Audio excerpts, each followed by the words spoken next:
Umalma ang mga netizens sa viral na video ng bus driver na pinusasan ng enforcer sa loob ng minamaneho niyang bus. Pero ayon sa PNP Highway Patrol Group, ginawa ito ng enforcer dahil nagtangka ang driver na suhulan siya.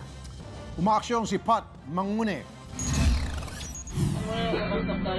Naging viral ang video ng paghuli ng Highway Patrol Group enforcer na si PO2 Brian Golyege sa Kellen bus driver na si Edgar Kapinig noong nakaraang Huwebes sa EDSA Cubao. Ang violation niya, obstruction at pagbaba at pagsakay ng pasahero sa bawal na lugar.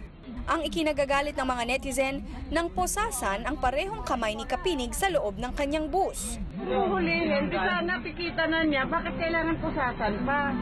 Pero depensa ng PNP-HPG, tinangka ni Kapinig na mag-abot ng 100 pisong panuhol kay PO2 Golyege. Nakatago pa raw ang pera sa basahan na hawak ni Kapinig.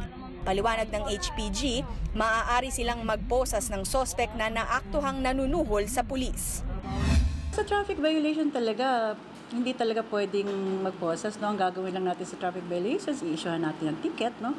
Yung pagpaposas, nakasaad kasi yan sa may Article 212 sa Revised Penal Code, yung sinasabing corrupting public officials. Actually, bribery yung kabuuan niya, pero meron doon nakalagay na corrupting public officials. Doon pwede na arestuhin mo siya at posasan. Sinarahan pa raw ng bus si Golyege, kaya kita sa video na nagraradyo na siya ng backup. Noong araw na nahuli si Kapinig ay agad raw siyang dinala sa HPG headquarters para imbestigahan. Sasampahan siya ng kasong bribery o corruption of a public official. Posible pang madawit ang konduktor ni Kapinig. Tinikitan pa rin si Kapinig para matubos niya ang lisensya sa LTO. Actually, nung dinala siya rito, medyo masama yata yung pakiramdam. So, pinayagan muna siyang makaalis. Pero yung kaso, tuloy pa rin. Ipa-file pa rin natin.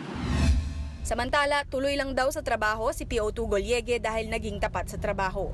Payo lang ng HPG, alamin muna ang buong storya bago mag-post sa Facebook dahil maaaring ikasira ito ng reputasyon ng iba. Handa naman daw ang HPG na parusahan ang kanilang mga pulis kapag sila ang mismong nangingikil.